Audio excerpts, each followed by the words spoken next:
I do my best to live out my Christian faith, and I know that God is the author of all these stories. I know that the arc of the universe does bend towards justice. We may not see it in my lifetime or your lifetime, but there is hope because God sent his son to give us hope. God sent his son as a sacrifice. God sent his son because he loved us, because there's this love that God has displayed and showered upon all of humanity. That gives me hope. And it gives me hope when I see people stepping forward in that, when they advocate, when they speak up with others. Maybe they disagree on theology and ultimate questions, but they agree in the importance of human dignity. They agree in the importance of defending pluralistic societies and diversity, and they see God's beauty in that. That gives me hope. And when people are released, hearing from freed prisoners, that is hopeful. And that's the kind of energy we need to build on, because the times are hard, the times are dark.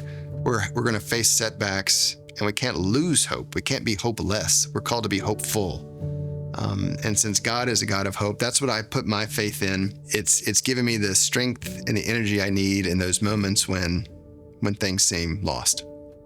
When you read the Gospels, you realize that all the suffering that the world is going through is not new.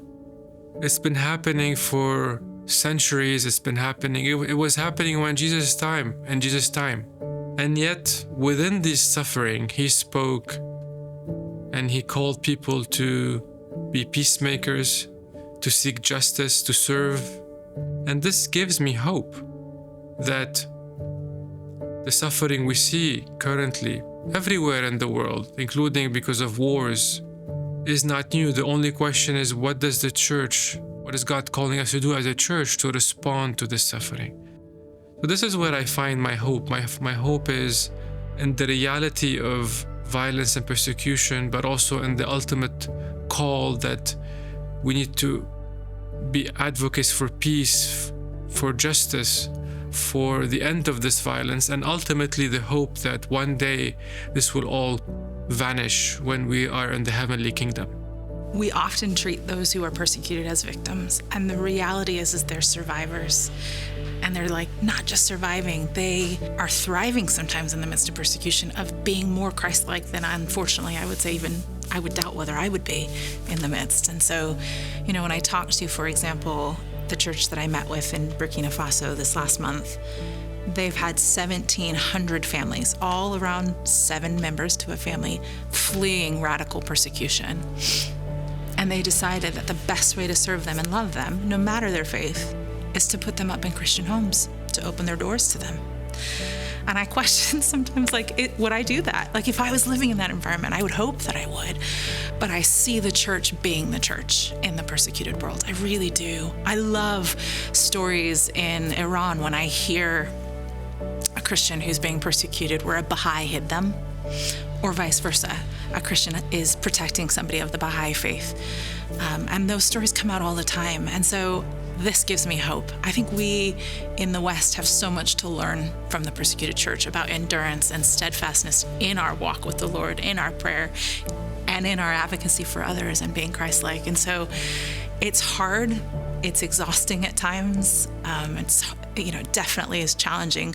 When you pray the prayer to have the Lord break your heart for what breaks his, he will honor that prayer. But the persecuted church in particular, who I work so closely with, lives out being the church in a way that I only hope someday that we do in the West. My hope is ultimately in Christ. I believe the Bible and the book of Revelation reminds us of who wins. And so, and also that God is the Redeemer. He rescued us in the domain of darkness. He transferred us to the kingdom of his beloved Son, in whom we have redemption, the forgiveness of sins. And so I believe that he's the great Redeemer. I think there's power in prayer. But I've also heard stories like Andrew Brunson, who in the darkest moments of his life still said, "I love you, Jesus," because what I realize is that Jesus said, "I'm holding you in my hand and no one can take you out of my Father's hand." Well, I think we can't even jump. I think it's God holding on to us. I think it's God working in the world. I think God has a plan that he's bringing to fruition.